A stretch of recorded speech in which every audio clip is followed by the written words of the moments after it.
Bonsoir à tous et merci de nous accueillir chez vous pour cette nouvelle édition du journal.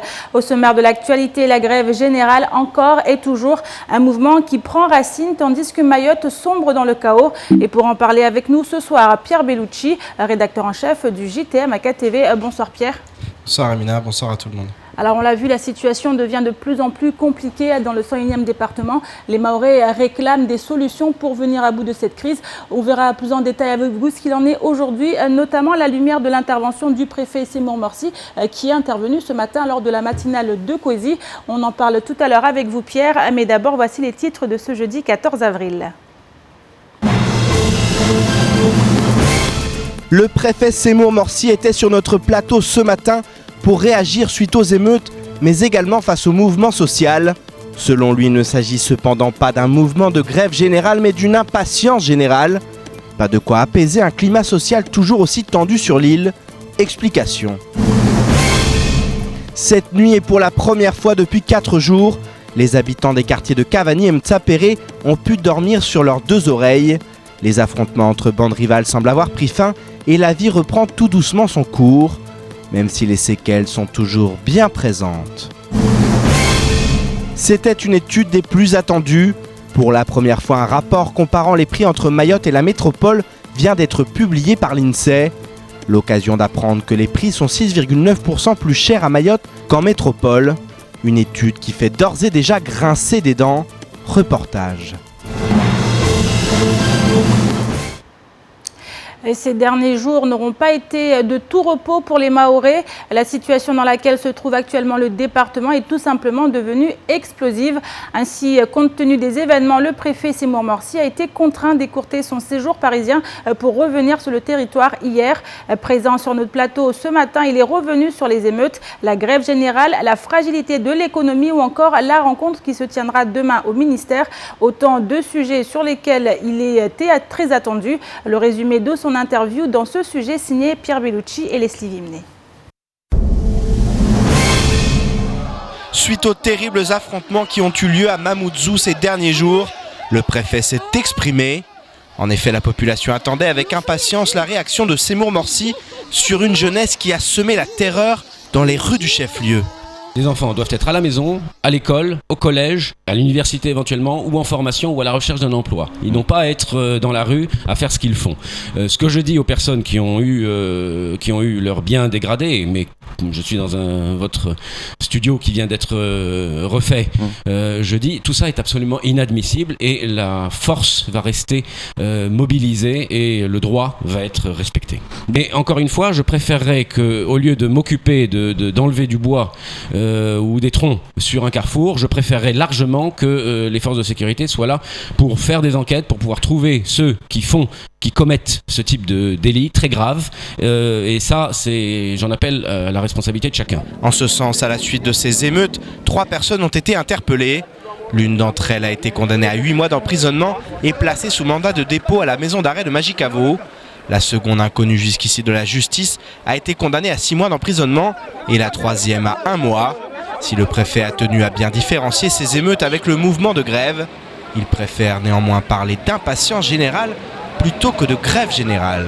D'abord, grève générale, ça voudrait dire que tous les métiers, toutes les professions sont mobilisées ou en grève. J'ai cru entendre de la part du MEDEF que on souffre plus en ce moment de chômage partiel à cause de ces blocages que de grève réelle de la part des entreprises privées. A priori, c'est 1% de grévistes dans le privé. J'en appelle pas à faire plus. Je dis simplement que grève générale, ça voudrait dire que tous les métiers de notre île, du public comme du privé, seraient en grève. Ce n'est pas du tout le cas. En revanche, ce qui est tout à fait grave et certain, c'est que tous les métiers sont impactés aujourd'hui par cette grève et ces blocages. Ce sont, encore une fois, je distingue, les blocages qui sont le fait de personnes qui profitent dramatiquement de la situation pour pouvoir commettre ce qu'ils commettent, et de l'autre côté des syndicats qui ont clairement annoncé hier la responsabilité qui est la leur par rapport aux revendications qui sont les leurs. Demain, les syndicats seront reçus au ministère des Outre-mer pour une rencontre que le préfet juge important, même s'il confie à demi-mot que la patience sera une nouvelle fois réclamée. Là, il y a 2 rendez-vous importants. Le premier, c'est demain. Le second, ce sera celui avec les élus, chez le Premier ministre, à la fin du mois. Ce sont des moments charnières où chacun va pouvoir exprimer ses attentes, sachant que les attentes, on les connaît. Madame Paul Langevin, quand elle était venue ici au mois de novembre, a bien entendu toutes les revendications. Maintenant, ce qu'il faut, c'est qu'il y ait une feuille de route avec une temporalité claire pour tout le monde. Qu'est-ce qu'on attend quand ? J'espère bien que ce n'est qu'une étape. Il y a tellement de choses à faire. Et fort heureusement, ou hélas, il n'y a pas que ces 3 sujets qui comptent. Le développement économique en fait partie. La capacité que l'on a à se projeter vers l'avenir, avec notre port, avec notre aéroport, tout ça, ce sont des choses qui vont prendre du temps. Donc il y a des questions qui nécessitent des réponses d'urgence, mais c'est une étape nécessairement, parce que, pour moi en tout cas, ma feuille de route, elle m'emmène jusqu'en 2025. À Mayotte, nombreux sont ceux à déplorer le délaissement de l'État et son manque de considération pour la souffrance de la population du 101e département. Un constat que le préfet réfute en bloc. Paris entend. Mayotte est une priorité pour Paris. Mayotte doit retrouver le chemin de cette croissance qui fait qu'on essaiera de rattraper plus vite que les autres. Ce qui a été fait en 40 ans dans certains autres départements, je pense à La Réunion par exemple, ce qui a été fait en 40 ans, nous on nous demande de le faire beaucoup plus vite. Et je m'y attelle et le gouvernement m'en donne les moyens, je vous l'assure. Pas sûr que ce discours ait convaincu. Et en marge de l'intervention du préfet, les barrages ont de nouveau pris place très tôt ce matin. Ce 15e jour de grève sera alors marqué par l'intervention quelque peu musclée des forces de l'ordre.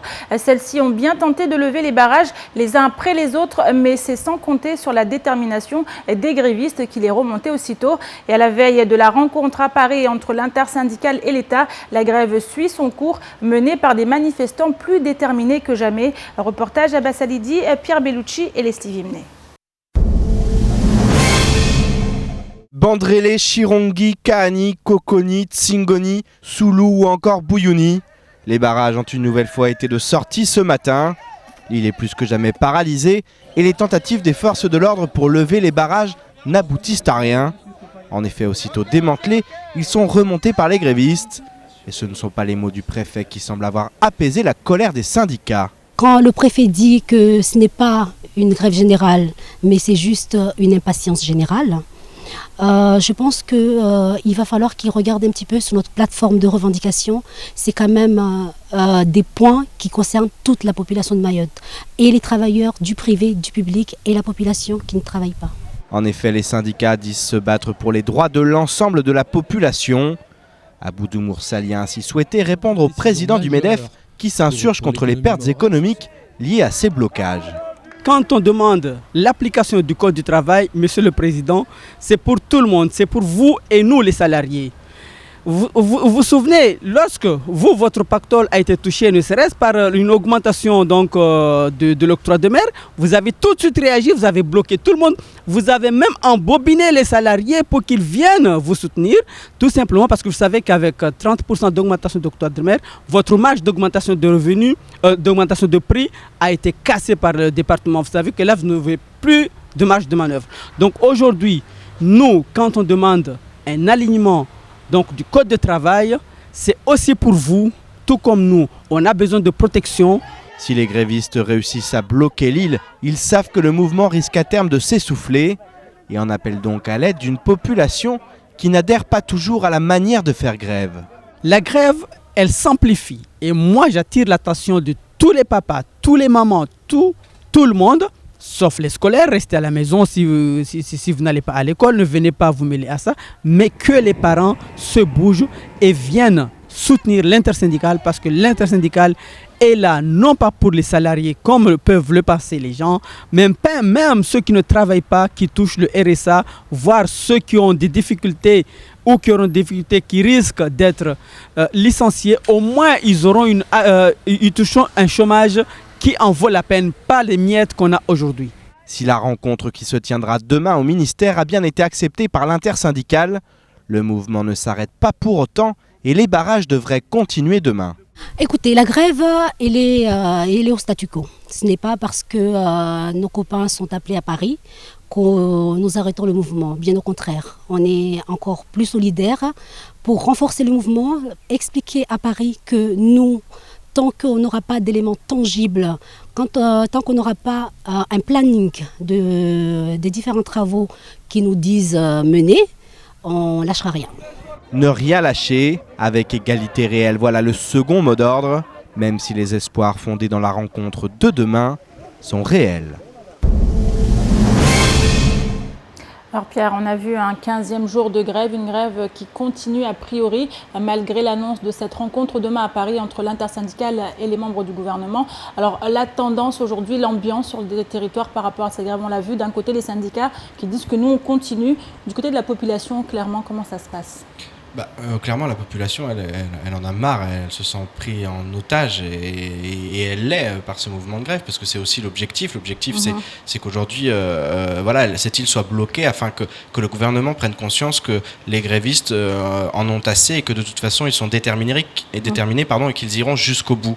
Donc ça, au niveau de la population, c'est clair qu'il y a un ras-le-bol, puisque l'île est bloquée, puisqu'il y en a qui peuvent plus sortir. On pense dans le sud, notamment, où vraiment, il y a des zones où de vrais barrages, on ne passe plus. Donc ils sont reclus, il commence à y avoir des problèmes au niveau de l'essence, voilà, à ce niveau-là. Donc forcément, au niveau de la population, ça devient vraiment compliqué. Maintenant, au niveau des grévistes, la détermination ne change pas. Il y a une lueur d'espoir avec cette rencontre demain, ça c'est indéniable.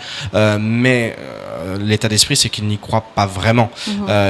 C'est un premier pas vers le dialogue social, donc forcément ils se réjouissent de ça, mais ils n'y croient pas vraiment. Et puis ils ont entendu ce matin le discours aussi du préfet, qui a été le même discours qui a été tenu à quelques mots près. La forme n'est pas exactement la même, mais dans le fond, le préfet dit la même chose que la ministre des Outre-mer, si ce n'est peut-être qu'il semble un peu plus compréhensif, lui, mais en tout cas, le discours est le même. Il faudra être patient. Voilà, justement, une impatience générale qui a été appuyée par le préfet. En fait, c'est le terme qu'il a utilisé pour décrire, pour en tout cas nommer cette grève générale. Et ça n'a pas forcément plu au syndicat. Ah oui, ça n'a pas plu du tout lorsqu'il parle d'impatience générale, même s'il la justifie. Il justifie le fait que c'est effectivement, il y a très peu de grévistes et l'intersyndicale, elle s'appuie pas sur des milliers de personnes, elle s'appuie sur un groupe très fort. Qui sait qu'il a l'appui de la population dans les villages, parce que lorsque vous bloquez comme ça, c'est que vous avez quand même l'appui d'une majorité des villages. Mais voilà, ce sont des gens qui appuient sur toutes les revendications et qui se disent qu'effectivement, il y a peut-être des sacrifices à faire aujourd'hui pour peut-être plus tard obtenir ces droits tant revendiqués. Maintenant, voilà, effectivement, lorsqu'il parle d'impatience générale, c'est très très mal perçu parce que quelque part, ça a été pris ça a été ressenti comme une forme de mépris par rapport à ces mouvements et par rapport au fait qu'ils bloquent l'île. Minimiser en fait la mesure, l'importance de cette grève. Oui, effectivement, ils ont l'impression que voilà, ils minimisent quelque part en parlant, et lorsqu'ils parlent d'impatience générale, c'est également le cas, mais il y a également un mouvement de grève générale, même si c'est vrai que la plupart des secteurs ne sont pas impactés en leur sein, c'est-à-dire que les gens, pour la plupart, vont au travail, ils ne peuvent pas y aller parce qu'il y a ce mouvement. Alors, est-ce que c'est parce qu'ils le soutiennent ou est-ce que c'est parce qu'ils sont bloqués? C'est aussi difficile de le savoir. En tout cas, quoi qu'il en soit, on le voit qu'il y a quelques personnes qui tentent de forcer les barrages, mais dans la grande majorité, ces barrages tiennent aussi parce qu'il n'y a pas un grand mouvement de foule et un contre-mouvement, j'allais dire, qui aujourd'hui arrive devant les barrages, dit maintenant on est plus que vous et on fait sauter ce barrage parce qu'on le voit, les forces de l'ordre, le préfet promettait ce matin que les forces de l'ordre allaient lever les barrages les uns après les autres. Or, ça semble absolument impossible puisque effectivement les forces de l'ordre les lèvent, mais dans la foulée, les barrages sont remis un peu plus loin, un peu après, et dans les minutes qui suivent. Donc force est de constater qu'en tout cas, il y a un mouvement de grève générale parce qu'ils réussissent à bloquer cette île. Alors on l'a vu également, le préfet était très attendu sur cette question de délinquance qui devient préoccupante à Mayotte. On a vu les événements de ces derniers jours du côté de Mtsapéré. Et là encore, les choses, aujourd'hui, on est dans une espèce l'attente de voir ce qui va se passer les jours prochains. Oui, mais de toute façon, le préfet est le porte-parole du gouvernement à Mayotte. Donc forcément, il appuie ce que dit le gouvernement. Et que dit le gouvernement? Écoutez, là, on vient de vous envoyer des renforts, on attend un rapport. Suite au rapport, on enverra sûrement encore des effectifs sur place. Maintenant, on le sait, et les policiers crient aujourd'hui leur détresse parce qu'ils ne sont pas suffisamment assez sur le terrain. On le sait, il y a un manque d'effectifs. Et aujourd'hui, le préfet, lorsqu'on lui pose la question, il est un peu vague. Il nous dit à la fin même que le gouvernement, l'État français, pour l'État français, Mayotte est une priorité et que de toute façon, lorsqu'il réclame des choses, on lui donne tout ce qu'il veut. Alors, ça voudrait dire que c'est à son niveau qu'il y a un problème. En tout cas, oui, et les policiers le disent. Certains disent, mais il y a un problème parce qu'on ne veut pas relayer à Paris. Le préfet ne remonte pas que nous, on est vraiment sous-effectif, qu'on a un gros problème au niveau de la sécurité, aussi parce que nous ne sommes pas suffisamment sur le terrain. On est dans une mission ils rétablissent l'ordre, ils ne le maintiennent pas. Or, à la base, ils sont censés le maintenir. Alors justement, pour revenir à ces habitants de Mtsapéré, hier, après la terreur de ces derniers jours, hier soir, les habitants de Mtsapéré-Cavani ont passé hier leur première nuit dans le calme relatif. Les réconciliations qui ont eu lieu hier entre les jeunes des différents quartiers semblent avoir apaisé le climat. La vie reprend donc son cours tout doucement. Alors, dans quel état d'esprit se trouvent les habitants ce matin? Pour le savoir, nos équipes sont allées à la rencontre de ces habitants. Je vous propose d'écouter leur réaction dans ce reportage de Shakila Issouf et les Stevie Mné. Encore sous le choc, les Mtsapérois se réveillent tout doucement et prennent conscience des événements des 4 dernières nuits qui ont eu lieu dans leur quartier. Il y a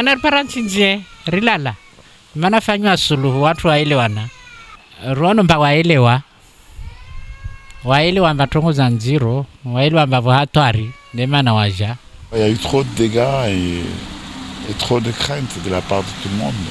Moi, je vois là, il n'y a aucune voiture sur le trottoir, sur Mandassou jusqu'à Moskengizi. Alors qu'il y en avait plein.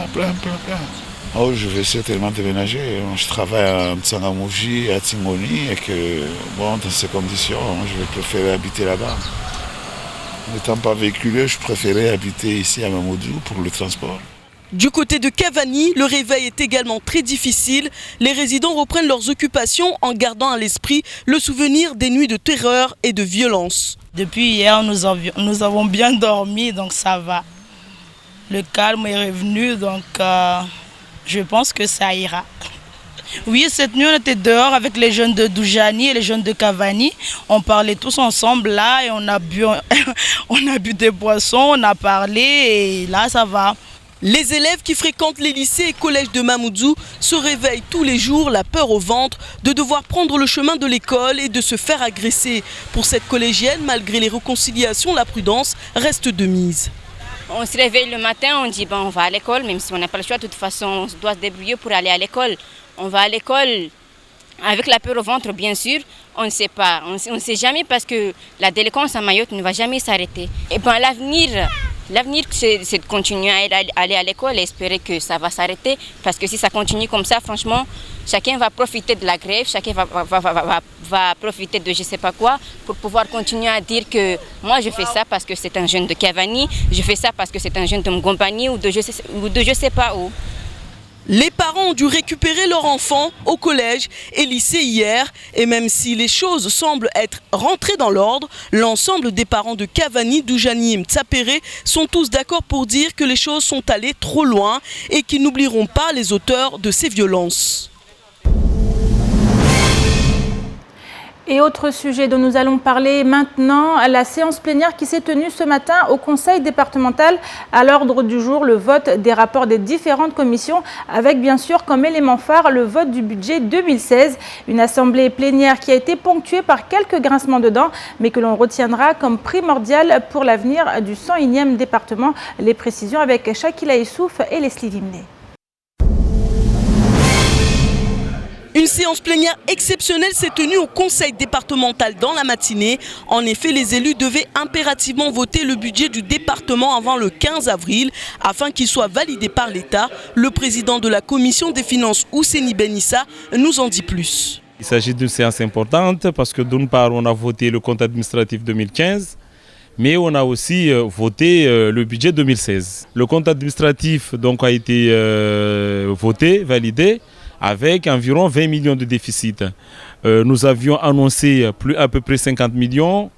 Là, le compte définitif pour l'année 2016, c'est 20 millions de déficit. Nous venons là aussi de voter le budget 2016. Oui, effectivement, il est déficitaire en investissement, en fonctionnement de 18 millions et en investissement de 13 millions, soit un déficit global cumulé de 31 millions prévus pour le budget 2016. Des précautions ont été prises compte tenu des barrages qui empêchent la circulation des personnes et l'ensemble des élus sont restés sur Mamoudzou pour pouvoir assister à cette séance. Une séance où plus d'une vingtaine de rapports ont été votés sous l'œil avisé et critique des membres de l'opposition. L'opposition, mais s'opposer à quoi? On n'en sait pas. On s'oppose à des mauvaises en tout cas idées ou à des mauvais projets. Et là on dit non, tout simplement. Mais quand tout va dans le bon sens, pour le bien du département, donc là, on n'a pas lieu de s'imposer. L'imposition, ce n'est pas une position systématique, on ne s'impose pas à la population qui nous a élus. Le budget a été réaliste, contrairement à ce qu'on avait vu donc, en décembre 2015, avec un budget primitif qui démontrait un déficit plus haut que la réalité. Et ça, on n'a pas manqué de dénoncer. Du côté du président du conseil départemental, Swabadine Ibrahim Ramadani, cette séance plénière revêt un caractère des plus importants. Après qu'on ait mis en place les mesures de redressement nécessaires, mesures de redressement qui ont été encore durcies par les observations de la Chambre régionale de comptes, en tout cas je suis persuadé qu'en ce qui concerne le budget primitif 2016, nous poursuivions la même tendance à la baisse en ce qui concerne nos dépenses et nous luttons pour que, en ce qui concerne nos recettes, au contraire, nous soyons en situation d'augmentation. Après cette séance plénière, le conseil départemental va pouvoir entamer la réalisation de projets importants pour le développement du 101e département. Et voyons maintenant ce qu'il en est du reste de l'actualité de ce jeudi 14 avril. Et c'est tout de suite dans l'actualité en bref. Mardi soir à Pamandzi, aux alentours de 21h, un homme qui a refusé de donner une cigarette à un individu a été poignardé au thorax et à la gorge par ce dernier. Grièvement blessé, l'homme, qui n'est autre qu'un chef de service de la section de recherche de la police aux frontières, s'est immédiatement écroulé au sol. Toutefois, il ne s'agirait pas d'un simple fait de délinquance et les choses pourraient être plus compliquées que cela. En effet, la semaine dernière, un réseau de passeurs de clandestins a été démantelé par ce service de la PAF et 7 personnes ont été placées en détention à Majicavo. Il pourrait ainsi s'agir de représailles. Pour l'heure, une enquête est ouverte et toutes les hypothèses sont actuellement explorées. Les jours de l'officier ne sont pas en danger, mais ce nouveau fait divers montre à quel point la violence avec armes n'a de cesse d'augmenter sur le territoire. Les agents de la police nationale semblent proches du burn-out. Le climat au commissariat est en effet des plus délétères depuis de longs mois. Mais aujourd'hui, entre la grève générale et les émeutes, les policiers tirent la sonnette d'alarme. On n'en peut plus, nous sommes épuisés. Il nous manque du monde, nos véhicules sont cassés et nous sommes engagés sur 2 fronts, les émeutes et le mouvement social. Ce qui se passe en ce moment est très grave. Tels sont les propos de Wali Atoumani Ridjali, le secrétaire départemental de l'UNSA Police. Le cri d'alarme a été envoyé au secrétaire national et semble avoir eu son effet. La ministre Georges Paul-Angevin a ainsi déclaré hier matin « J'ai vu ce matin Bernard Cazeneuve, des renforts vont arriver à Mayotte ». Il y a déjà d'ailleurs un renforcement des effectifs depuis cette année, mais par ailleurs, il faudra aussi une coordination plus régulière pour tout ce qui se passe en Outre-mer, entre le ministère de l'Intérieur et nous-mêmes. Un peloton de 16 gendarmes mobiles est ainsi arrivé hier depuis la Réunion, mais il ne s'agit là que d'une aide provisoire, alors que le besoin en hommes sur le territoire est criant, pour ne pas dire vital. Fantala, voici le nom du cyclone qui circule actuellement et qui se dirige au nord de la pointe malgache. Selon Météo France, il y aurait de grandes chances pour que le cyclone change sa trajectoire pour se diriger finalement vers la côte est de la Grande Île. À l'heure actuelle, tous les scénarios sont possibles et Météo France Mayotte préfère prévenir quant à l'importance de ce phénomène cyclonique puisque Fantala serait compact, gros et puissant. Bertrand Laviec, le directeur départemental de Météo France, a d'ailleurs tenu à préciser qu'un cyclone pourrait faire de terribles dégâts, tant humains que matériels à Mayotte. En effet, sur les réseaux sociaux, nombreux sont ceux à se réjouir d'un cyclone, suggérant que cela permettrait de nettoyer l'île. Rappelons juste qu'un cyclone serait à coup sûr à l'origine de milliers de morts. et que ce genre de catastrophe naturelle ne choisit pas ses victimes. Et pour clore cette édition, cap maintenant sur cette étude comparative réalisée par l'INSEE, une étude qui tombe à point nommé à l'heure où le débat sur la vie chère occupe une place de choix dans les revendications syndicales. Aujourd'hui, l'INSEE a en effet sorti une étude comparative des prix de Mayotte et avec ceux de métropole, une grande première pour le 101e département. Voyons donc quel est le coût de la vie sur l'île au Lagon dans ce sujet signé Adèle Laurent. L'INSEE, organisme dépendant du ministère de l'économie, a rendu public ce midi une étude comparant les prix fixés à Mayotte avec ceux de la France métropolitaine. Les données datent de mars 2015, c'est-à-dire avant l'augmentation des taux d'octroi de mer. La méthode utilisée est internationale. Il s'agit de comparer dans 2 territoires un panier de biens pour permettre de mesurer l'écart de prix. Ainsi, l'INSEE a constaté que par rapport à la métropole, les prix sont plus élevés de 6,9% à Mayotte. Un des seuls points positifs concerne les services qui sont apparemment moins coûteux ici. L'eau et l'électricité sont ainsi moins onéreuses que la moyenne métropolitaine. Mais en ce qui concerne les boissons alcoolisées et le tabac, ils sont 63% plus chers qu'en métropole, sans oublier les produits alimentaires qui, eux, sont 42% plus onéreux. En cette période de troubles sociaux, la lutte contre la vie chère est un sujet qui revient dans les esprits. Mais la notion de vie chère n'est pas la même pour tout le monde. Le sentiment de vie chère à Mayotte est important. Et ce sentiment de vie chère, il est perçu de manière plus ou moins différente en fonction des populations. Alors je rappelle ce chiffre, il y a 84% de la population qui vit sous le seuil de pauvreté. Donc pour cette population, elle est très sensible aux produits de première nécessité. Et quand elle parle de vie chère, elle parle essentiellement des prix des produits comme le poulet, le bœuf, le riz, voire le manioc, et bouteilles de gaz, huile. Pour la population plus aisée, quand elle parle de vie chère, elle parle de produits qui sont plus standardisés métropole. Mais cette population plus aisée, qui vit au-dessus du seuil de pauvreté, donc qui ne sont pas forcément très aisés, représente une part minoritaire de la population. Le panier de biens métropolitain coûte ainsi 16,7% plus cher à Mayotte. Les dépenses alimentaires représentent un quart du budget des ménages sur l'île aux parfums, contre un 6e en métropole. En ce qui concerne la santé, se soigner coûte 11,6% plus cher à Mayotte qu'en métropole. Un paradoxe existe donc entre la pauvreté de la population et le coût de la vie plus élevé qu'ailleurs. Instinctivement, on pourrait s'attendre, avec un territoire qui est nettement plus pauvre que la métropole, à avoir une parité de pouvoir d'achat favorable au territoire représenté. Le pouvoir d'achat des Mahorais est bien plus faible que celui des métropolitains. Et en particulier, le PIB par habitant est 4 fois inférieur. Et 84% de la population vit sous le seuil de pauvreté. Et c'est eu égard à ce seuil de pauvreté ou cette pauvreté de Mayotte qu'il faut identifier le niveau de pouvoir d'achat. Ainsi, sur l'île Hippocampe, où le coût de la vie est élevé, les Mahorais ont un pouvoir d'achat nettement inférieur à celui de la métropole. La ministre des Outre-mer a déclaré aujourd'hui qu'elle prendra de nouvelles mesures en 2016 de lutte contre la vie chère pour poursuivre l'effort de réduction des différentiels observés par l'INSEE. Des mesures qui seront bien évidemment très attendues. Alors une première pour cette étude, Pierre, mais une étude qui quand même a révélé des choses assez étonnantes. Ah oui, alors là, une étude qui pose question. Alors déjà, l'INSEE posait question depuis quelques temps. On sait quand l'INSEE nous parle de 212 000 habitants, déjà on peut s'interroger. Lorsqu'on sait aussi que ce nombre d'habitants interfère sur l'argent qui est donné par l'État. Parce que l'État, voilà, exactement, les dotations sont liées au nombre d'habitants. Déjà, on se posait des questions. On sait que l'INSEE est rattaché au ministère de l'économie. Alors là, cette étude-là, on ne sait pas trop quoi dire. C'est-à-dire qu'on nous parle de 7%, arrondissons, 7% plus cher les prix dans l'ensemble à Mayotte par rapport à la métropole.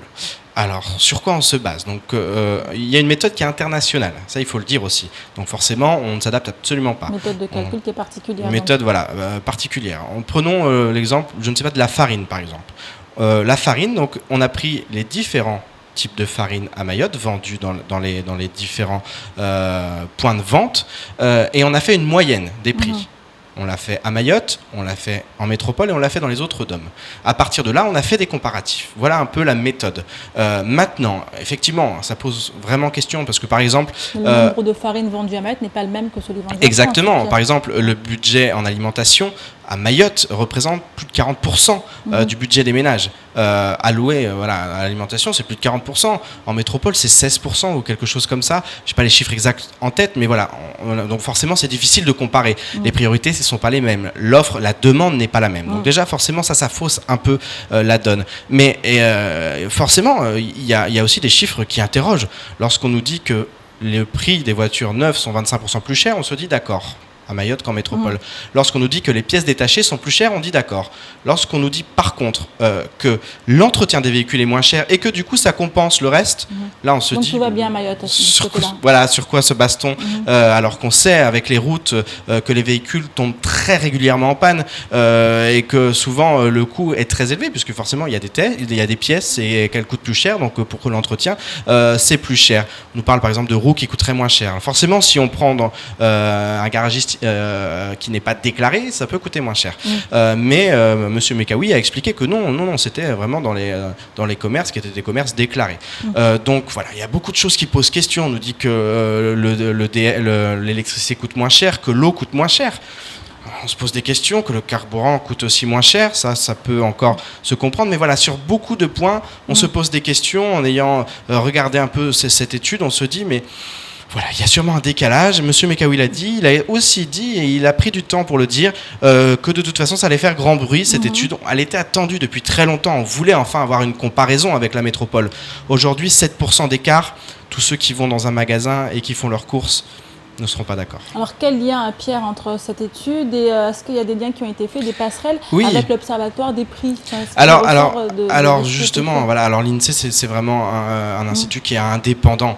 Maintenant, aujourd'hui, le lien qu'on fait, c'est que dans la foulée, quelques heures plus tard, on le sait qu'il y avait vraiment un secret autour de ce rapport, qu'il y avait, mais c'était sous embargo. Ça a été vraiment diffusé, publié en même temps sur les différents territoires de France, dans les DOM également, et dans la foulée, la ministre des Outre-mer se fend d'un communiqué où elle explique qu'il y a déjà eu beaucoup de choses qui ont été faites, beaucoup de mesures qui ont été mises en place. Elle pense notamment au bouclier qualité-prix, qu'il y a encore des mesures qui vont être fortes et durables pour justement lutter contre la vie chère, parce que là aujourd'hui on peut parler de vie plus chère, effectivement. Maintenant le chiffre de 7% va faire jaser forcément, même si c'est une moyenne et que voilà, il faut rentrer un peu plus dans le détail pour comprendre ce rapport, mais le rapport pose vraiment question et l'État derrière s'est fendu d'un communiqué et a voulu réagir rapidement. Ça voulait dire que voilà, tout ça a été un peu préparé par l'État et ça va vraiment du côté des Mahorais du coup. Exactement. Et la réaction, on va continuer à parler de ce rapport et on verra la réaction dès demain et dans les jours à venir. Affaire à suivre. Donc, merci beaucoup Pierre. Merci et c'est la fin de cette édition. Merci de l'avoir suivi. Une édition disponible en rediffusion sur notre site l'infocoesie.fr, sur YouTube et sur notre page Facebook. Demain matin, dès 6h, retrouvez toute l'équipe de la matinale sur KTV et sur les ondes de Coesie FM. À 7h, la parole sera donnée à Daniel Zaidani, conseiller départemental de Pamandzi. Et à 7h30, vous retrouverez le village d'Eva. Pour ma part, je vous donne rendez-vous demain soir à 19h, même chaîne, pour une nouvelle édition de votre JTM. Bonne soirée à vous sur KTV.